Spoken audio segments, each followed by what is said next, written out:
Hello student, आज mechanical properties of fluid याचा आपण नेक्स्ट पॉइंट पाहणार. याच्या आधीच्या लेक्चरला आपण फ्लुइड्सच्या डेफिनेशन पाहिली, आयडियल फ्लुइड्स कुणाला म्हणतात ते पाहिलं, प्रॉपर्टीज ऑफ फ्लुइड कुणाला म्हणतात ते पाहिलं किंवा त्याच्या प्रॉपर्टीज काय आहेत ते आपण पाहिलं. आधी आपण बेसिक फ्लुइड म्हणजे काय, the substance that can flow.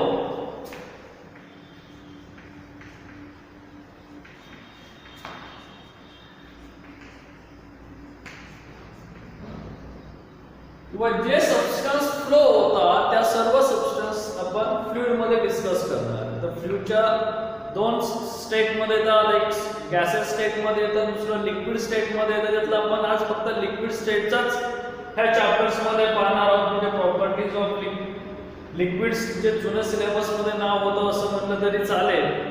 आणि गेल्या वर्षी आपण 11th स्टँडर्डला मेकॅनिकल प्रॉपर्टीज ऑफ सॉलिड आणि त्याच्यानंतर आपलं अजून एक थर्मोडायनॅमिक्स आहे ज्याच्यामध्ये आपण मेकॅनिकल प्रॉपर्टीज ऑफ गॅसेस म्हणतो, त्याला नाव दिले थर्मोडायनॅमिक्स. आता fluid substance that can flow म्हणजे फ्लो मध्ये असेल तरच का, तर नाही. जर तुमचं जर लिक्विड हे रेस्ट कंडिशनला असते, म्हणजे ह्या कंटेनर मध्ये लिक्विड बनलेले आहे आणि त्या लिक्विडने अप्लाय केलेली एखादी फिजिकल क्वांटिटी किंवा त्याचा इफेक्ट काय काय होतो ते आपल्याला पाहिजे. म्हणजे जर हे जर लिक्विड असेल तर ते लिक्विड ह्या डायरेक्शन आणि ह्या डायरेक्शन फोर्स अप्लाय करणार आहे. फोर्स अप्लाय करतो म्हणजे एक प्रकारचा प्रेशर तयार होणार आहे. मग याचा स्टडी कशात केला जातो,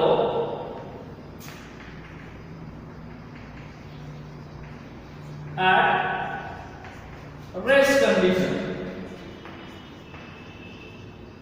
म्हणजे फ्लो मध्ये नाही, त्यात कसे रेस्ट कंडिशन आहे. मग त्या रेस्ट कंडिशन मध्ये असलेल्याच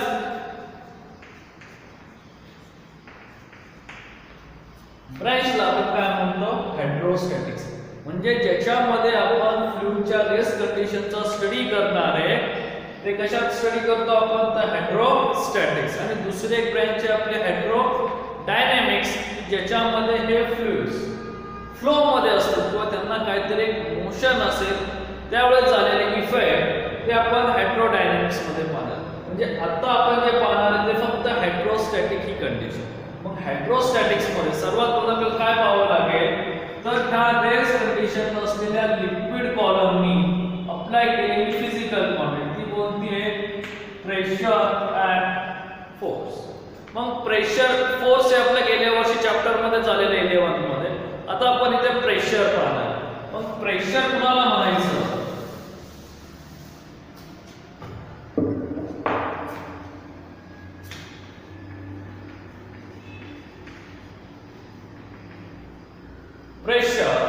pressure means force per unit area. आता प्रेशर हे कशावर डिपेंड्स आहे, फोर्स आहे फिजिकल क्वांटिटी वरती आणि त्यांनी अप्लाय केलेल्या एरियावरती. Simple definition, force is defined as the applied force per unit area. Means pressure is denoted by capital P, force capital F and area is capital A. हा झाला आपला basic simple formula. Pressure is equal to force upon area. आता इथे ज्या वेळेस आपलं liquid rest कंडिशनला असेल त्यावेळेस अप्लाय झालेला फोर्स हे आपण वेटच्या फॉर्म मध्ये दाखवणार आहे. म्हणजे ज्याला ग्रॅव्हिटेशनल फोर्स सुद्धा म्हणू आपण. F is equal to m into g. हे सुद्धा आपलं 12th स्टँडर्ड्स मध्ये ग्रॅव्हिटेशन चॅप्टर मध्ये चाललंय.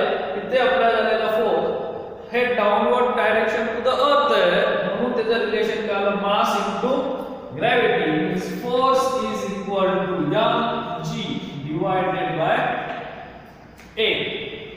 This related to the weight in the form of weight. मास नाही, हे कुणाच्या फॉर्म मध्ये वेट. आणि वेट म्हणजे काय, फोर्स. हे आपण 11वी मध्ये ग्रॅव्हिटेशन चॅप्टर्स मध्ये पाहिलेलं आहे. आता सिंपल डेफिनेशन फॉर्म्युला कळला आपल्याला. इथे आपण रिलेशन घेणार आहे ते मास आणि ग्रॅव्हिटेशन म्हणून एक डिफ्लेक्शन वाढवलं FG डिवाइडेड बाय A, प्रेशरचं असलेलं SI युनिट, सिंपल युनिट आहे, फोर्स मेजर इन न्यूटन आणि area measure in metre square. Means SI unit of pressure is newton per metre square. आणि अजून एक युनिट आहे ते म्हणजे पास्कल. तर दुसरं युनिट आपलं काय आहे? This is the second unit of pressure is pascal. CGS unit.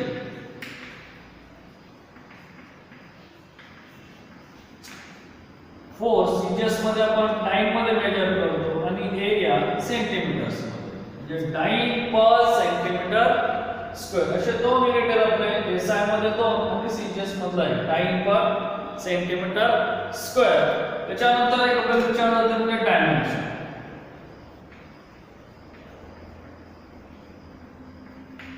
तर याचे असलेले डायमेन्शन काय आहे? तर आपल्याला सेपरेट न्यूटनचे आणि मीटरचे डायमेन्शन काढता येत असतील तर ते काढा. नसेल तर मास, ग्रॅव्हिटी आणि एरिया वरून सेपरेट काढता येत असेल तर सेपरेट काढा. सिंपल डायमेन्शन आहे. फोर्सचं डायमेन्शन येतं m1 L1 T⁻⁻² आणि एरियाचं डायमेन्शन येतं L2, म्हणजे मास नाहीये, टाइम नाही, म्हणजे m0 L2 T0.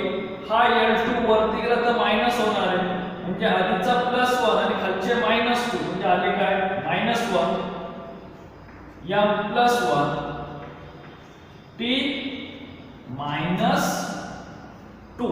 म्हणजे तुमचं असलेलं डायमेन्शन काय येतं? L-1 m-1 T⁻². आता हे जे डायमेन्शन आहे किंवा हे जे युनिट आहे, एक अजून एक फिजिकल क्वांटिटी सारखे जे आपण गेल्या वर्षी 11वी मध्ये पाहिलेले मेकॅनिकल प्रॉपर्टीज ऑफ सॉलिड मध्ये, ते म्हणजे कुणासारखे आहे? स्ट्रेस. म्हणजे स्ट्रेस ही जी सॉलिड मध्ये अप्लाय होणारी फिजिकल क्वांटिटी म्हणजे mechanical properties of solid. Solid ह्या स्टेट मध्ये अप्लाय होणारी जी प्रॉपर्टी आहे स्ट्रेस, त्याचं युनिट आणि डायमेन्शन हे प्रेशर सारखंच आहे, फक्त दोघांमध्ये फरक काय? तर प्रेशर हे आपण फ्लो होणाऱ्या सबस्टन्स वरती अप्लाय करतो आणि स्ट्रेस जे सबस्टन्स फ्लो होत नाही त्याच्यावरती अप्लाय करतो. म्हणजे सॉलिड सबस्टन्स वरती आपला स्ट्रेस अप्लाय होणार आहे आणि लिक्विड अँड गॅसेस हे जर सबस्टन्स असतील तर त्याच्यावरती आपण प्रेशर अप्लाय, म्हणजे ही फिजिकल क्वांटिटी घेणार आहे. बेसिकली दोन्ही फिजिकल क्वांटिटीचं युनिट सेम आहे, पण अजून एक त्यांच्यामध्ये फरक आहे, तो म्हणजे pressure is a scalar quantity.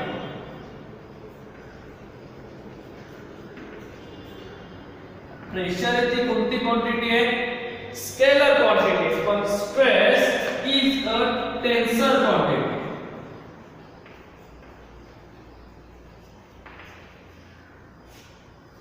पण स्ट्रेस इज टेन्सर क्वांटिटी कारण ती एका डायरेक्शन वरती डिपेंड आहे. म्हणजे तुम्ही ह्या बाजूने ओढताय की ह्या बाजूने ओढताय, डिपेंडेंट बाय डायरेक्शन एवढंच होतं. म्हणजे डायरेक्शन जरी बदलली तरी, म्हणून ह्याला पण टेन्सर क्वांटिटी म्हणजे depend by continuously changing direction with magnitude. कारण की स्केलर मध्ये फक्त मॅग्निट्यूड येणार आहे, तर वेक्टर मध्ये डायरेक्शन आणि मॅग्निट्यूड येणार. इथले जे असणारे मॅग्निट्यूड हे डायरेक्शन ही मॅग्निट्यूड नुसार बदलत जाणार. तर सिंपल. तर आपल्याला मध्ये लक्षात ठेवायचं यांच्यामधला बेसिक डिफरन्स. जर सीएटीला विचारलंस कधी कधी सीएटीला सेम फिजिकल क्वांटिटी आणि सेम डायमेन्शनचे क्वांटिटी विचारतात, तर आपल्याला कळलं पाहिजे प्रेशर आणि स्ट्रेस या दोन्ही सुद्धा सेम युनिट आणि डायमेन्शन असलेल्या फिजिकल क्वांटिटी. बेसिक कन्सेप्ट कळला तुम्हाला प्रेशरचा? प्रेशर म्हणजेच काय? Force per unit area. आता हे जे प्रेशर आहे त्याचं आपण एक सिंपल एक्झाम्पल पाहू.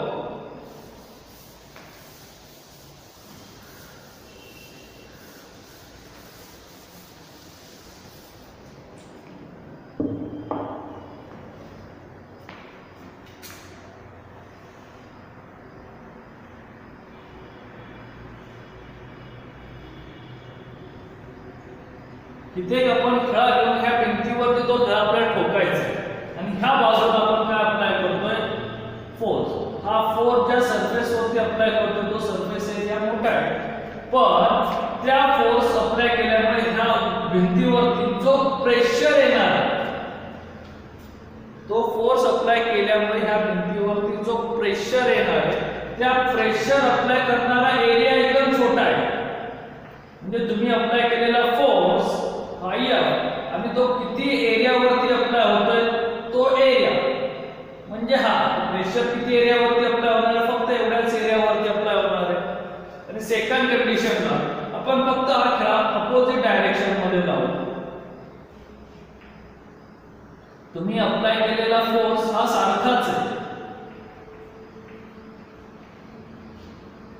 म्हणजे जर फोर्स सारखा असेल अप्लाय केलेला आणि एरियाची जागा बदलली आपण, आता इथे जो सरफेस वरती फोर्स अप्लाय होणार होता म्हणजे ह्या सरफेस वरती भिंतीच्या, आता तो एरिया आपला बदलला. ह्याला आपण A1 म्हणू, ह्याला आपण A2 म्हणू. तर तो एरिया आता काय झालाय, मोठा झाला. तुमचा फोर्स सारखाच आहे. मग हा जो प्रेशर अप्लाय झाला ह्या पॉइंट्सवर किंवा ह्या इथपर्यंत तो सारखाच असेल का? काय क्वेश्चन आहे. तुम्ही अप्लाय केलेला फोर्स सारखाच आहे, फक्त अप्लाइड होणारा ज्या एरियावरती अप्लाइड होतो तो एरिया वेगवेगळा आहे. मग तुमचा प्रेशर सारखाच अप्लाय होईल का ह्या एरियावरती ह्या एरियावरती? तर नाही. जेवढा एरिया तुमचा छोटा असेल तेवढा तुमचा प्रेशर त्या भिंतीवरती किंवा ज्याच्यावरती तुम्ही यूज करणार त्याच्यावरचा प्रेशर काय होणार आहे, वाढत जाणार. एरिया वाढला की तुमचा प्रेशर कमी होत जातो. Is the simple relation. म्हणजे जरी तुम्ही तेवढा फोर्स अप्लाय केला पण तो फोर्स आता एवढ्या मोठ्या एरियावरती काय होतोय, डिवाइड होतोय म्हणजे सेपरेट होतोय. तर साहजिकच एवढ्या मोठ्या एरियावरती हा प्रेशर अप्लाय होतोय की नाही, आणि हा प्रेशर फक्त छोट्याच पॉइंट वरती अप्लाय होतोय. म्हणून इथे असलेला प्रेशर काय झाला, हा वाढत गेलेला आहे. सिंपल कन्सेप्ट आहे. किंवा आपल्या पुस्तकामध्ये दिलेलं एक सिंपल आहे की 1 न्यूटन एवढा फोर्स जर 1 सेंटीमीटर एवढ्या एरियावरती अप्लाय केला तर प्रेशर किती असेल. तर simple formula, pressure is equal to force means 1 newton divided by area. Here area measure in meter, conversion. इथे conversion येतं 10 raised to minus 4 metre square. 10 raised to minus 4 जर वर नेले तर ते होते प्लस 4. म्हणजे तुमचा 1 सेंटीमीटर एरिया वरती इथे आपण 1 centimetre square 1 centimetre square area वरती जर आपण 1 न्यूटन एवढा फोर्स अप्लाय केला तर तो किती प्रेशर होतो, 10 raised to 4. आणि तोच force 1 newton force apply in 1 metre square area. जर 1 न्यूटन फोर्स सेम ठेवला पण आता मी एरिया काय केलाय, मोठा केलाय. तो काय झाला आता 1 मीटर स्क्वेअर. तर प्रेशर किती अप्लाय होणार आहे, 1 newton divided by 1 metre square means 1 newton metre square. इथे तुमची पॉवर काय झाली, 10 raised to 4 झाली. आणि इथे पॉवर काय नाहीच आहे म्हणजे 1 न्यूटन पर मीटर स्क्वेअर. म्हणजे तुमचा एरिया जर छोटा झाला तर ती पॉवर ही वाढत जाते. The simple concept.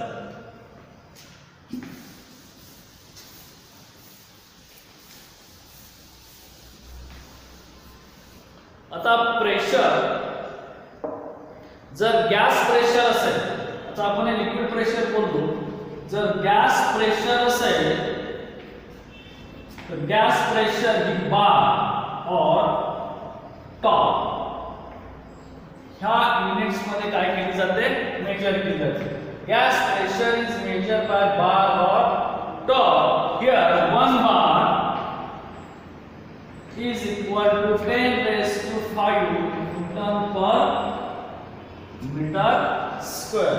म्हणजे तुमचा 1 बार प्रेशर ऑफ गॅस असेल तर किती असतो, 10 raised to 5 newton per metre square. जे कन्वर्जन आहे फक्त युनिट्स मधलं, बाकी काही नाही. हे 1 मार्क एमसीक्यू साठी लक्षात ठेवा, कारण की पुस्तकामध्ये आपलं आहे ते तुम्हाला एमसीक्यू साठी रिलेशन विचारू शकता. प्रेशर समजला, प्रेशर म्हणजेच force per unit applied area. Force here measure in weight म्हणजेच आपण ते मास इनटू ग्रॅव्हिटीच्या फॉर्म मध्ये मेजर करतो. आता दुसरं, फ्लुइड ही जशी प्रेशर वरती अप्लाय तशीच अजून एक फिजिकल क्वांटिटी येते ती म्हणजे density.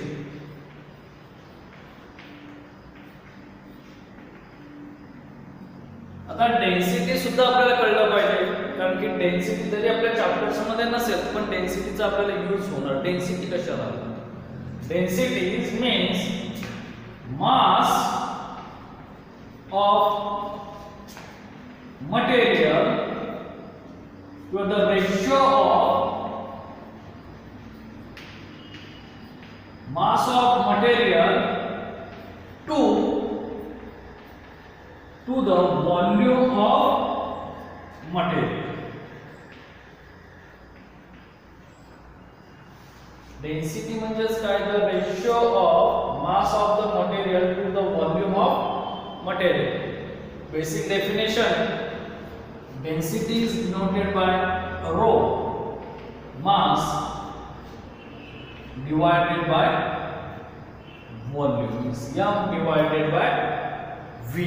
Here SI unit, mass measured in kg and volume measured in meter cube, CGS unit gram per centimeter cube, dimension simple है, तिथे लेंथ डिनॉमिनेटरला आहे म्हणजे m minus m1, time present आहे t 0, dimension is l raised to minus 3m raised to 1 t raised to 0. हे झालं basic. आता density कुणाला म्हणायचं? डेन्सिटी म्हणजे काय? तर तुमच्या volume of material, mass of material म्हणजे त्याच्या आकारामध्ये किती वजन आहे. आता इथे आपण बेसिक कन्सेप्ट घेऊ. समजा हा ठोकळा आहे, लाकडाचा ठोकळा आहे साधा. ह्या लाकडाच्या ठोकळ्याचा आकार, बरोबर की नाही? त्या लाकडाच्या ठोकळ्याच्या आकारामध्ये म्हणजे एवढ्या आकारामध्ये ह्याचं किती मास, त्याच्यावर ह्याची डेन्सिटी आहे ते आपल्याला इथं पाहिजे. आता ते आपण पाहताना एक सिंपल एक्झाम्पल घेऊ. डेन्सिटी ऑफ वॉटर,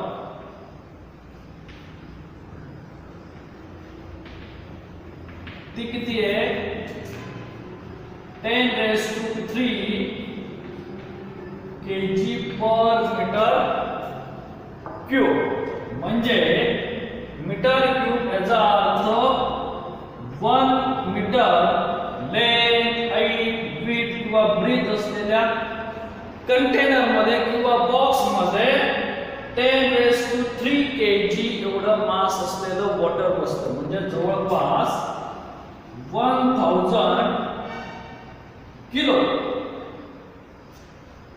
1000 किलो वजन असलेलं पाणी हे 1 मीटर क्यूब एवढ्या कंटेनर मध्ये किंवा टँक मध्ये बसलेलं. ज्या कंटेनरचा आकार हा 1 मीटरचा आहे म्हणजे त्याची लांबी, रुंदी, उंची ही 1 मीटरची, त्याच्यापासून तयार झालेला व्हॉल्यूम त्याच्यामध्ये किती बसणार आहे? 1000 किलो. सेकंड एक्झाम्पल जे आपल्याला यूज होणार आहे त्या चॅप्टर्स मध्ये, तेच आपण एक्झाम्पल घेऊ. मर्क्युरी. तर मर्क्युरी किती आहे?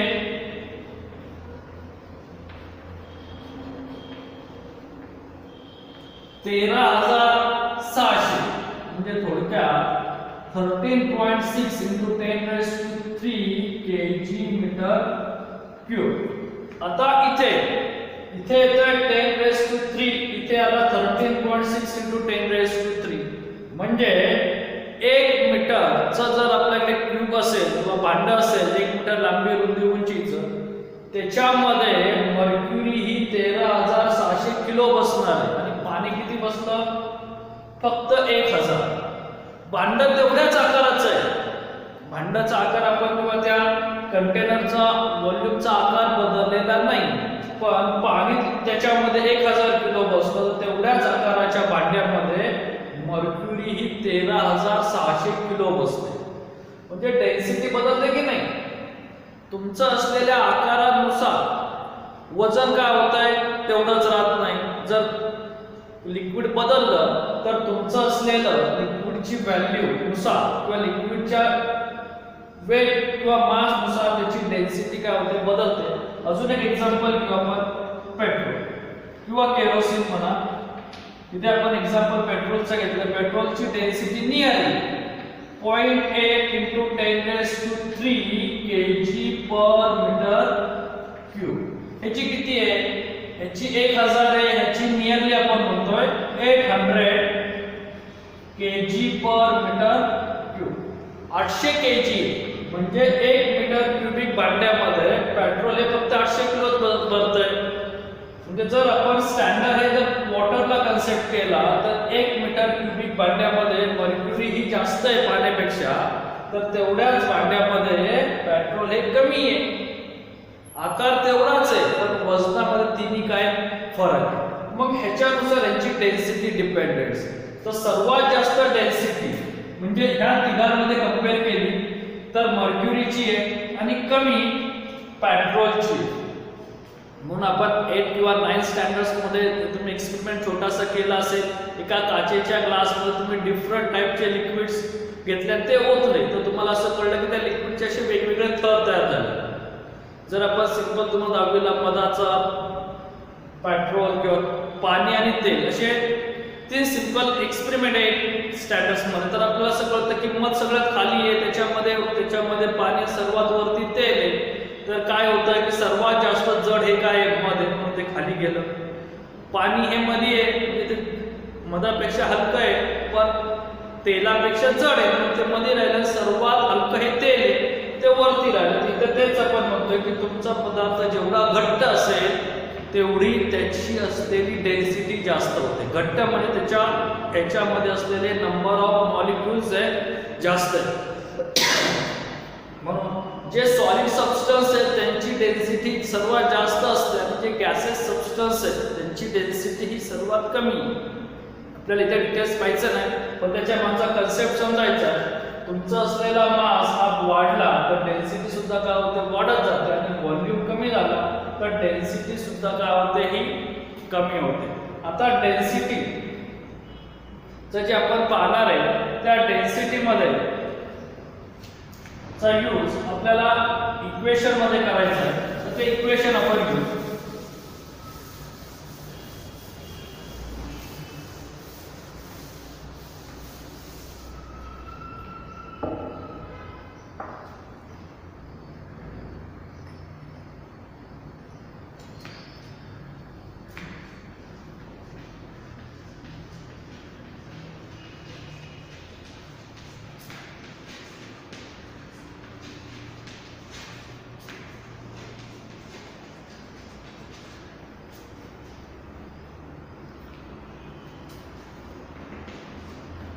Pressure due to liquid form.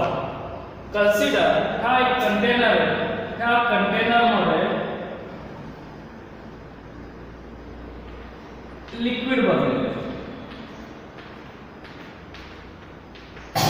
आणि ह्या लिक्विडचा प्रेशर ह्या कॉलम वरती काय अप्लाय होणार ते आपल्याला पाहिजे. आता हे जे लिक्विड्स आहेत तर ह्या लिक्विड हे रेस्ट कंडिशन आहे. तर हा त्याचा एक लेयर आहे, हा दुसरा लेयर आहे, हा तिसरा लेयर आहे, बरोबर की नाही? मग ह्या लेयरनी अप्लाय केलेलं प्रेशर आपल्याला पाहिजे. तर इथल्या लेयरवर अप्लाय झालेलं प्रेशर P1 असेल, इथल्या लेयरवर अप्लाय झालेलं प्रेशर P2 असेल. आपण काय करतोय? लिक्विडच्या आतमधलंच एक रेस्ट कंडिशनला असलेल्या लिक्विडचा एक सिलेंड्रिकल किंवा कोणताही शेप घ्या, सिलेंड्रिकल घ्या किंवा क्युबिकल घ्या. हा एक इमॅजिनरी शेप आपण घेतो की फक्त एवढ्याच आकारामध्ये अप्लाय झालेलं त्या लिक्विडचं प्रेशर काय असेल ते आपण यूज करतो. म्हणजे इथे काय करतो आपण? हा एक कंटेनर, त्याच्यामध्ये लिक्विड आहे. त्या लिक्विडमध्ये त्याचे जे लिक्विडचे लेयर्स आहेत मॉलिक्युलचे, कारण ते रेस्ट कंडिशनमध्ये एकाच जागेवर थांबणार, ते वर आणि खाली येणार नाही. त्याच्यामध्ये आपण एक इमॅजिन केलेला सिलेंडर बनवतो. मग त्या इमॅजिन केलेल्या सिलेंडरनी अप्लाय केलेला प्रेशर आपल्याला फाइंड आउट करायचं. ह्या P1 आणि P2 ह्या दोघांमधली हाईट ती काय आहे? h आहे. आणि इमॅजिन केलेल्या सिलेंडरचा एरिया बेसचा किंवा टॉपचा त्याचा सरफेस एरिया काय? तो A. खालच्या विचारतोय आपण, कर्वचा नाही, जो सर्क्युलर शेप आहे त्याचा सरफेस एरिया हा A एवढा आहे. म्हणजे इथे जे काय मॉलिक्युल्स आहेत छोटे छोटे ते खालच्या बाजूला प्रेशर अप्लाय करणार आहेत की नाही, तर मग त्यांनी खाली अप्लाय केलेला प्रेशर तो ह्या A एवढ्या सरफेस वरतीच आपण कन्सिडर करतोय. म्हणजे ह्यांनी जो काय फोर्स अप्लाय करणार आहे एवढ्या कंटेनरचा तो खालच्या ह्या सरफेस वरती अप्लाय होणार आहे. तो सरफेस एरिया किती आहे A, आणि इथून इथपर्यंत वरती असलेले मॉलिक्यूल काय आहेत, हे संपूर्ण एकच लिक्विड असल्यामुळे त्याचा बॉटम पासून टॉप पर्यंत असलेल्या मॉलिक्यूलचा इफेक्ट हा सारखाच होणार आहे. Here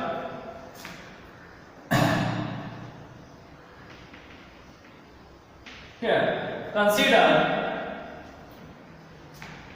A is surface area of imaginary cylinder in the liquid, and H is height of imaginary cylinder. याची एवढी हाईट आहे, A एवढा एरिया आहे. Applied pressure P, pressure is equal to force per unit A. तर simple formula प्रेशरचा, pressure is equal to force per unit area, आणि इथे जो अप्लाय होणारा फोर्स आहे तो फोर्स आपण वेटच्या फॉर्म मध्ये घेतोय. म्हणजे F is equal to M into G. जे आपण प्रेशर मध्ये सांगितलं होतं, pressure is equal to force is equal to weight म्हणजे मास इंटू ग्रॅव्हिटी. आता ह्या कंटेनर मध्ये म्हणजे जो आपण इमॅजिन केलेला सिलेंडर कंटेनर मध्ये त्याच्या फक्त एवढ्याच भागाचा मला मास काढायचा. आता इथं पॉसिबल नाहीये ना की बाबा एवढं लिक्विड कट केलं, बाजूला ठेवलं आणि त्याचं वजन केलं. तसं होऊ शकतं का? तर नाही होणार, कारण आपल्याला लिक्विड असं सेपरेट करताच येणार नाही. एवढ्याच आकाराचा बरोबर लिक्विड आपण काढलं आणि त्याचं वजन केलं, व्हॅल्यू पुट केली. तर मग ह्या जे इमॅजिन केलेला आपला जो सिलेंडर आहे त्या इमॅजिन केलेल्या सिलेंडरचं मास कसं काढायचं? मग हे जे मास आहे ते डिपेंडेंट कशावर? डेन्सिटीवर. त्याला म्हणतो equation number first, density.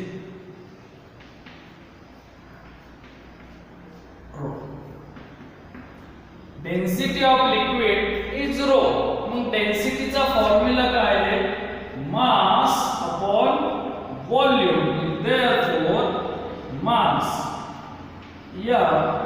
Is equal to density into volume. म्हणजे ह्या लिक्विडची असलेली डेन्सिटी आणि तो आपण जो इमॅजिन केलेला सिलेंडर आहे त्याने ऑक्युपाय केलेलं व्हॉल्यूम यांचा मल्टिप्लाय केला तर तुम्हाला तेवढ्या भागात किती मास आहे ते फाइंड आउट करता येईल. मग व्हॉल्यूमचा काय आहे ना formula? Volume here using the cylindrical shape. सिलेंडरचे व्हॉल्यूमचा फॉर्म्युला काय? सरफेस एरिया म्हणजे circular area into height. Circular area काय आहे आणि हाईट काय आहे h. त्याला म्हणतो equation number 2. Equation number 2 put in equation number first. तर माझा फॉर्म्युला होतो pressure is equal to rho area height into acceleration due to gravity. मी मासच्या ऐवजी काय पुट केलं? Rho area height divided by area. Area get cancel means pressure is equal to density height into acceleration due to gravity. म्हणजे इथे depends असलेल्या ग्रॅव्हिटीवर. जर समजा ग्रॅव्हिटी प्रेझेंट नसेल तर ह्या वरच्या सरफेस वरचा प्रेशर आणि खालच्या सरफेस वरचा प्रेशर हा कसा असणार आहे? सारखा असणार आहे. जर ग्रॅव्हिटी प्रेझेंट असेल तर pressure it is depended by the height. म्हणजे म्हणजे ह्या पॉइंटवरचा प्रेशर, ही जर हाईट मी वाढवली, खाली आणली किंवा ही हाईट मी जर सरफेस वरती नेली तर तिथे अप्लाय झालेला प्रेशर, हाईट बदलते, तुमची ग्रॅव्हिटी आणि डेन्सिटी तर कॉन्स्टंट राहते, फक्त काय बदलते, हाईट बदलते. त्या बदललेल्या हाईट नुसार तुमच्या पॉइंट टू पॉइंट अप्लाय होणारा प्रेशर हा बदलत जातो, किंवा आपण त्याला म्हणतो मॉलिक्यूल टू मॉलिक्यूल किंवा लेयर टू लेयर. हा संपूर्ण लेयर वरती अप्लाय होणारा, ह्या त्याच्या वरच्या लेयर वरती, त्याच्या वरच्या लेयर वरती, ह्या सगळ्या वरच्या लेयर वरती अप्लाय होणारा प्रेशर. मग ह्या सगळ्यात वरचा जो लेयर आहे त्या सगळ्यात वरच्या लेयर वरती जो प्रेशर अप्लाय होतो तो कोणता प्रेशर असेल. म्हणजे समजा हा एक लेयर, ह्या लेयर वरती काय प्रेशर अप्लाय होईल का नाही, सिंपल कन्सेप्ट. कारण इथे तर ह्याच्यावरती तर त्या लिक्विडचे मॉलिक्युल्स नाहीये, पण त्या सरफेसच्या वरती कोणते मॉलिक्युल्स आहेत तर ते एअर मॉलिक्युल्स, किंवा ज्यालाच आपण गॅस म्हणतो. मग त्या एअर मॉलिक्युलचा असलेला प्रेशर, मग त्या प्रेशरला काय म्हणतात ते आपण आता पाहणार आहोत. आपला काय कन्सेप्ट आहे आता, फक्त सरफेसच्या वरती, त्याच्यावरती एकही त्या लिक्विडचे मॉलिक्युल्स नाही, त्या सरफेस वरती काय प्रेशर अप्लाय होईल का नाही, त्याच्यावरती एक प्रेशर अप्लाय होतो. कुणाचा असतो तर एअर किंवा गॅस या स्टेट. मग त्या प्रेशरला काय म्हणायचं,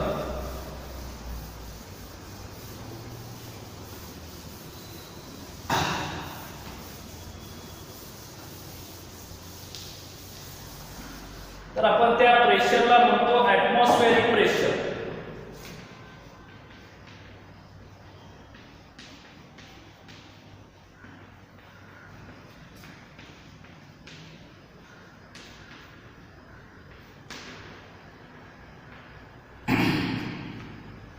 इट इज ऍटमॉस्फेरिक प्रेशर. म्हणजे आपलं हे जे ऍटमॉस्फेअर आहे, अर्थ, आपली पृथ्वी किंवा अर्थ, त्याच्यावरती ऍटमॉस्फेअर, हे ऍटमॉस्फेअर कशापासून बनलेले तर एअर पासून, डस्ट पार्टिकल पासून, डिफरंट गॅसेस पासून.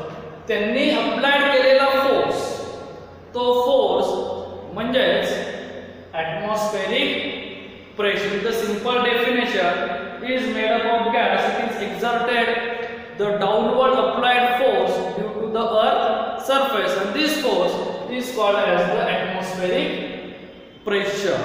म्हणजे डाऊनवर्ड डायरेक्शनने जो काय एअरचा किंवा गॅसेसचा फोर्स अप्लाय होतोय, त्या फोर्समुळे जो काय इफेक्ट होतोय, तो इफेक्ट म्हणजेच काय आपल्याकडे असलेलं atmospheric pressure. Is the simple concept आहे.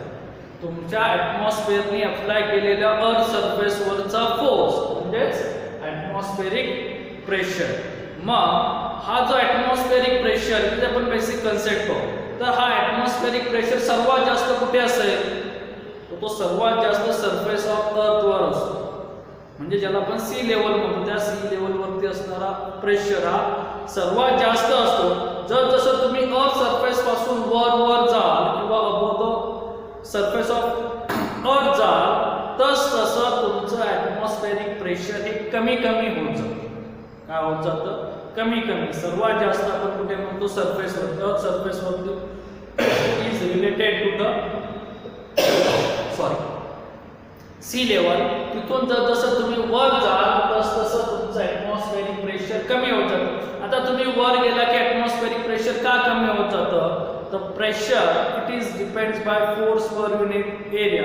इथे अप्लाय झालेला फोर्स, मग तो फोर्स कशावर डिपेंड्स आहे तर मासवर डिपेंड्स आहे. आणि ते मास म्हणजे छोटे छोटे पार्टिकल आहेत की नाही त्याच्यावरती डिपेंड्स आहे. जर जसं तुम्ही अर्थ सरफेस पासून वर वर जाल तसे एअर मॉलिक्यूल किंवा गॅस मॉलिक्यूल हे काय होतात, कमी कमी होत जातात. ते गॅस मॉलिक्युल्स कमी कमी होत गेले की साहजिकच त्यांनी अप्लाय केलेला प्रेशर सुद्धा कमी होत जाणार की नाही त्या लेवलला. म्हणून तुम्ही सरफेस पासून जसं वर जाल तसं तुमचं ऍटमॉस्फेरिक प्रेशर हे कमी कमी होत जातं अबोव द हाईट. जसं ऍटमॉस्फेरिक प्रेशर कमी होतं तसं डेन्सिटी सुद्धा कमी होत जाते हाईटला वर गेला की. आता ही जी ऍटमॉस्फेरिक प्रेशरची जी लेवल आहे ती 1 किलोमीटर आपण कन्सिडर केली. म्हणजे 1 किलोमीटर तिथून पुढे गेले की तुम्हाला एअर पार्टिकल खूप कमी आहेत, तिथे प्रेशर अप्लाय होत नाही. मग ती ऍटमॉस्फेरिक प्रेशरची value simple formula height, density and acceleration due to gravity. ह्याच्यासाठी आपण एक सिंपल एक्सपेरिमेंट करतो की त्या एक्सपेरिमेंट मध्ये आपण मर्क्युरी घेतो, त्या मर्क्युरीच्या रिलेशनने आपण ॲटमॉस्फेरिक प्रेशर फाइंड आउट करतो. जर ते ॲटमॉस्फेरिक जर प्रेशर आपण फाइंड आउट केले तर ते ॲटमॉस्फेरिक प्रेशर ते 1.013 into 10⁵ न्यूटन मीटर स्क्वेअर किंवा त्याला nearly equal to 10⁵ newton metre square सुद्धा लिहितात. त्याच्यामध्ये आपण density of mercury 13,600 kg per meter cube, acceleration due to gravity 9.8 meter per centimeter square and height is 0.76 metre. हा एक experiment आहे. त्या एक्सपेरिमेंट वरून आपण असलेलं रिलेशन फाइंड आउट केले की त्यावेळेस आपल्याला ॲटमॉस्फेरिक प्रेशरची व्हॅल्यू येते 1.013 into 10⁵ मीटर पर मीटर स्क्वेअर. किंवा एक्झाम्पल सॉल्व करताना नियर इक्वल टू व्हॅल्यू घेतात ती येते 10⁵ Newton per metre square. Atmospheric pressure समजलं. ॲटमॉस्फेरिक प्रेशर म्हणजे तुमच्या एअर किंवा गॅसेसनी अप्लाय केलेलं प्रेशर. आता एक सिंपल कन्सेप्ट आहे. जर तुमचं गॅसचं pressure actual value of gas pressure is less than to the atmospheric pressure, म्हणजे तुमच्या एखाद्या गॅसचं जर प्रेशर ॲटमॉस्फेरिक प्रेशरपेक्षा जर कमी असेल तर याचा अर्थ तिथं व्हॅक्यूम आहे, म्हणजे तिथे कुठल्याही प्रकारचा गॅस म्हणजे ॲटम्स मॉलिक्यूल असेल किंवा ज्याला आपण ॲटम्स मॉलिक्यूल म्हणतो ते तिथं प्रेझेंट नसणार. ज्यावेळेस ते प्रेझेंट नसतील त्यावेळेस तिथे अप्लाय झालेला प्रेशर हा ॲटमॉस्फेरिक प्रेशरपेक्षा कसा असणार आहे, कमी असणार आहे. Second, effect of gravity.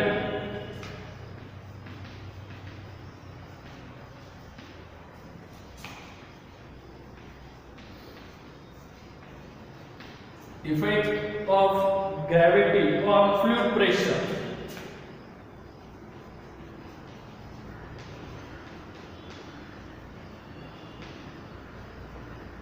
जे आपण आधीचं डेरिव्हेशन घेतलं तेच डेरिव्हेशन थोडंसं सारखंच आहे, फक्त याच्यामध्ये आता आपण ग्रॅव्हिटी एक्सेलरेशन ड्यू टू ग्रॅव्हिटीचं काय करणार आहे, इफेक्ट घेणार आहे. जर तो इफेक्ट असेल तर झालेला चेक म्हणजे again here use of the same liquid container.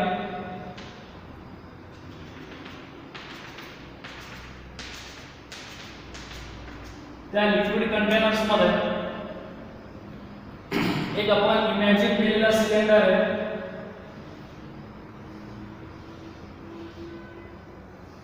आणि त्या सिलेंडरचा हा जो वरचा मॉलिक्यूल्स आहे त्या वरच्या मॉलिक्यूलनी अप्लाय केलेला फोर्स आणि खालच्या मॉलिक्यूलनी अप्लाय केलेला फोर्स त्याच्यावर आपल्याला रिलेशन फाइंड करायचं. कन्सिडर करू इथे असलेली प्रेशर ही P1 आहे, इथे असलेली प्रेशर ही P2. हे अर्थ relation to the pressure of P1 and P2. ह्या सरफेस वरती अप्लाय झालेला फोर्स F1 आहे आणि ह्या सरफेस वरती अप्लाय झालेला फोर्स F2 आहे. F1 force is applied to the upward direction and F2 force is applied to the downward direction and F2 force is applied to the upward direction. F1 is applied downward directional force and F2 is upward directional force.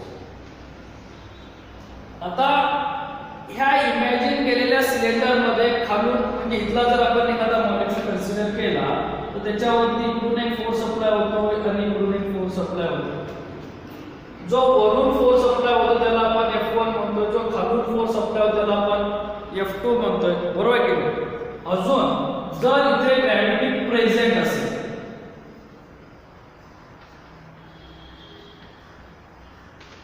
जर gravity present असेल तर ह्या मॉलिक्यूलला अजूनही खाली कोणतरी ओढतंय, बरोबर की नाही? मग त्याला खाली कोण ओढतंय? तर त्याच्या वरती असलेला वेट ओढतोय.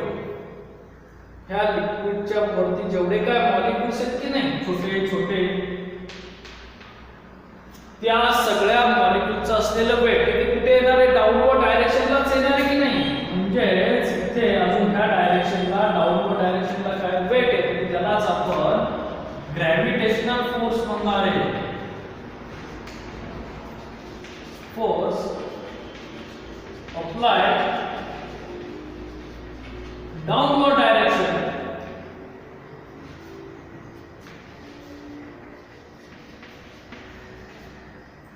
म्हणजे जर आपण सिंपल लॉ जर यूज केला बॅलन्सचा, तर जेवढा अपवर्ड फोर्स असतो हा मॉलिक्यूल रेस्ट कंडिशनला आहे, तो एकाच जागेवरती आहे, तो हलणार नाही. म्हणजे जेवढा त्याला खालून फोर्स लावलाय तेवढाच त्याला वरून फोर्स लावलाय. म्हणजे खालचा फोर्स आणि वरचा फोर्स कसा आहे? सारखा आहे. Means upward force is equal to the downward force. Upward force आहे F2 आणि डाउनवर्ड डायरेक्शनला दोन फोर्स आहे, एक F1 आहे आणि दुसरं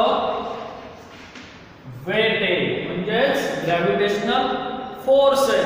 तो काय आला? M जी सिंपल कन्सेप्ट आहे. हे रेस्ट कंडिशनला आहे. रेस्ट कंडिशनला कधी राहू शकतो? ज्यावेळेस दोन्हीकडून अप्लाय केलेला फोर्स सारखा असेल.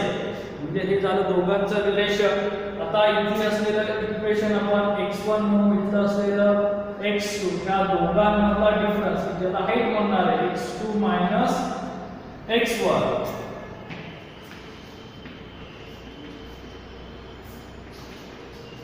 height between the two forces is x1 minus x2 is equal to h. त्या दोघांमधल्या हाईट, या दोन फोर्स मध्ये हाईट काय? h. Here use of the formula for pressure. म्हणजे आपल्याला काय फाइंड आउट करायचं आहे? प्रेशर फाइंड आउट करायचं. आपण इक्वेशन घेतो ते फोर्स प्रेशरचा फोर्सचा फॉर्म्युला कन्वर्ट करून P1 is equal to F1 divided by A. याला म्हणतो equation number first. Therefore F1 is equal to P1 into A. Second, P2 applied force F2 and area same आहे. जेवढा वरचा area आहे तेवढाच खालचा area आहे. इमॅजिन केलेला सिलेंड्रिकलचा एरिया सेम आहे. Means therefore F2 is equal to P2 into A. आता इथला मास अगेन मगाशीच आपण फॉर्म्युला पाहिला मासच्या रिलेशनचा. मास is equal to density to volume. Volume काय येणार आहे? ही झाली त्याचा असलेला एरिया A आणि ही झाली height. Means area into height x1 minus x2 किंवा तुम्ही h दिला तरी चालेल. तर mass is equal to density into area into height. ती जर घेतली इक्वेशन, हे दोन आणि हे, या दोघांना पण आपण तिघांना पण आपण 2 म्हणू. हे जर तिन्ही इक्वेशन जर आपण पुट केले इक्वेशन नंबर फर्स्ट मध्ये, तर माझं इक्वेशन काय आहे? P2A is equal to P1A plus rho A x1 minus x2 into G. तिघांमधून एरिया कॉमन काढला तो कॅन्सल केला. इक्वेशन येतं P2 is equal to P1 plus rho G x1 minus x2 किंवा त्याला तुम्ही हाईट म्हणलं तरी चालेल. is P1 plus rho G h. हे आपलं इफेक्ट ऑफ ग्रॅव्हिटीचं रिलेशन येतं. म्हणजे P2 खालच्या सरफेस वरती अप्लाय झालेलं प्रेशर हे वरच्या सरफेसचं असलेलं प्रेशर प्लस रो GH. मग वरचा सरफेस जर आपण कन्सिडर केला हा तिथे आपण इमॅजिनरी इनसाइडचा सरफेस केला होता. आता परफेक्ट जर तो सरफेस जर सरफेस वरतीच असेल, हा वरचा सरफेस सरफेस होतो, मग त्या वरच्या सरफेस वरती अप्लाय होणारं प्रेशर कोणतं आहे? कारण ह्याच्यावरती तर लिक्विडचे कोणतेच मॉलिक्युल्स नाहीयेत, म्हणजे त्या ज्या लिक्विड त्याच्यावरती कोणते मॉलिक्युल्स आहेत? तर गॅस मॉलिक्युल्स आहेत. म्हणजेच त्या एअरचा किंवा गॅसचा काय होणार आहे? प्रेशर अप्लाय होणार आहे. त्या एअरला आणि गॅसलाच आपण काय म्हणतो? ऍटमॉस्फिअर म्हणतो. म्हणजे तुमच्या लिक्विडच्या सरफेसवरती जो आपण P1 प्रेशर कन्सिडर केलेला आहे, तो P1 प्रेशर म्हणजेच काय? ऍटमॉस्फेरिक प्रेशर आहे. म्हणजे तुमच्या ह्या खालच्या सर्वात बॉटमच्या असलेल्या लिक्विडच्या मॉलिक्युल वरती जो प्रेशर अप्लाय होणार आहे, तो प्रेशर म्हणजे वरच्या असलेल्या ऍटमॉस्फिअरचा प्रेशर प्लस इथून इथपर्यंत असलेला लिक्विडचा प्रेशर. म्हणजे ह्या संपूर्ण लिक्विडच्या कंटेनरच्या खालच्या सरफेस वरती जो प्रेशर अप्लाय होणार आहे, तो प्रेशर ह्या दोन प्रेशरचे ऍडिशन आहे.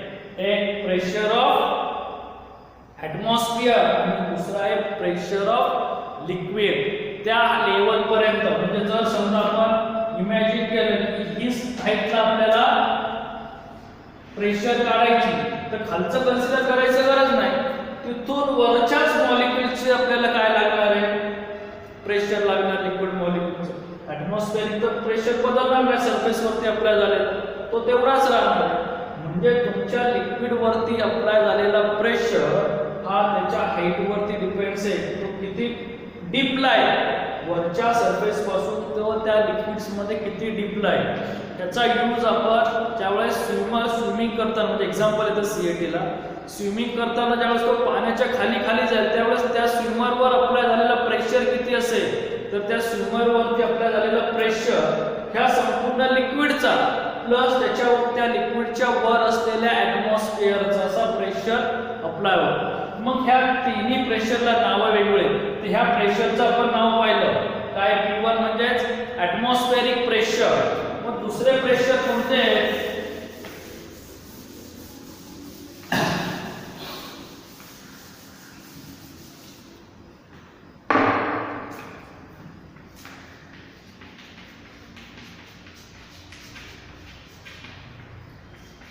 P1 is equal to P0 is equal to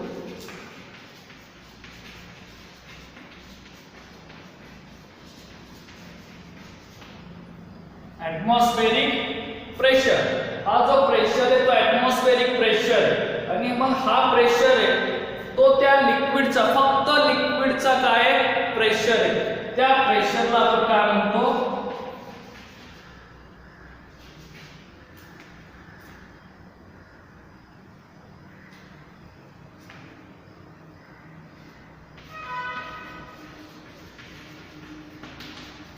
gauge pressure. This name is the gauge pressure. Gauge pressure means difference between actual or total pressure and atmospheric pressure is gauge pressure. Gauge pressure म्हणजे त्या लिक्विडचा असलेला pressure, फक्त लिक्विडचा त्या height वरती असलेला pressure. जो pressure तुमचा total pressure किंवा ऍक्च्युअल प्रेशर आणि ऍटमॉस्फेरिक प्रेशरचा डिफरन्स आहे. सिंपल डेफिनेशन आहे, gauge pressure is defined as the difference between total pressure and atmospheric pressure. And total pressure म्हणजे ही टोटल प्रेशर किंवा त्या लिक्विड वरती झालेली actual pressure is defined as the sum of atmospheric pressure plus gauge pressure. अशा तुम्हाला simple तीन definition आहे. तर हे एमसीक्यू साठी किंवा डिफाइन द 1 मार्क साठी इम्पॉर्टन्स आहे. Atmospheric pressure, gauge pressure, total pressure किंवा त्यालाच ॲब्सोल्यूट प्रेशर म्हणजे याच्यावरती ऍक्च्युअल मध्ये अप्लाय झालेली प्रेशर सुद्धा आपण म्हणतो. कळलं तुम्हाला? सिंपल इफेक्ट ग्रॅव्हिटीचा असलेल्या लिक्विड कॉलम, याच्यावरती आपल्याला सीएटी साठी एक्झाम्पल इम्पॉर्टन्स आहे. आणि हा जरी फॉर्म्युला छोटा दिसत असला तरी ह्याचा असलेला कन्सेप्ट हा मोठा आहे. त्याच्यानंतर दुसरा एक जो आपला पुढे चॅप्टर्स मध्ये होणारच आहे, इथे आपण इमॅजिनरी केलेला सिलेंडर हा डाऊनवर्ड डायरेक्शन आहे. म्हणजे कुठे? इनसाइड द लिक्विड कंटेनर मध्ये. जर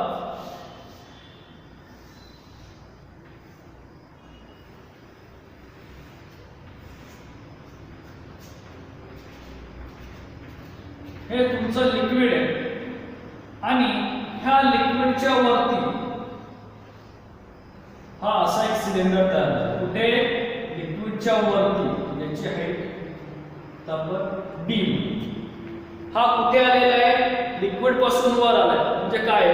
ज्यावेळेस तुम्ही एखादा कॉइन पाण्यामध्ये ठेवता, त्याला असं अलगद उचलता, तर असं आपल्याला कळतं की त्या पाण्याला किंवा त्या कॉइन आणि ते पाणी एकमेकांना असं चिटकून आहे त्या सरफेस पेक्षा थोडंसं वर आलं. म्हणजे तुमचा ऍटमॉस्फेरिक प्रेशर काय केलं पाहिजे? लिक्विडला खाली ओढलं पाहिजे की नाही? तो कुठे चाललाय? वर चाललाय. म्हणजे ह्या इथल्या लिक्विडचा असलेला प्रेशर तो काय होणार आहे? ऍटमॉस्फेरिक प्रेशर पेक्षा काय होणार आहे? कमी होणार. म्हणजे ह्याचा आपण विचार करतोय वरच्या सरफेसचा, ह्याच्यावरती अप्लाय झालेला प्रेशर हा ऍटमॉस्फेरिक प्रेशर पेक्षा कमी होणार आहे. कारण की तो ऍटमॉस्फेरिक प्रेशर पेक्षा जर जास्त असता तो खाली गेला असता. नॉर्मल हे आपण पाहणार आहोत. सरफेस टेन्शन जेव्हा आपले होईल त्यामध्ये आपल्याला कळेल की हाय त्या लिक्विड लेवल पेक्षा लिक्विड वर कसं आहे. This is depend by relation. त्यावेळेस आपण त्या रिलेशनचा अभ्यास करणार. समजलं? Effect of gravity on fluid pressure आणि pressure due to liquid column, हे असे दोन कन्सेप्ट आहेत. Okay sir.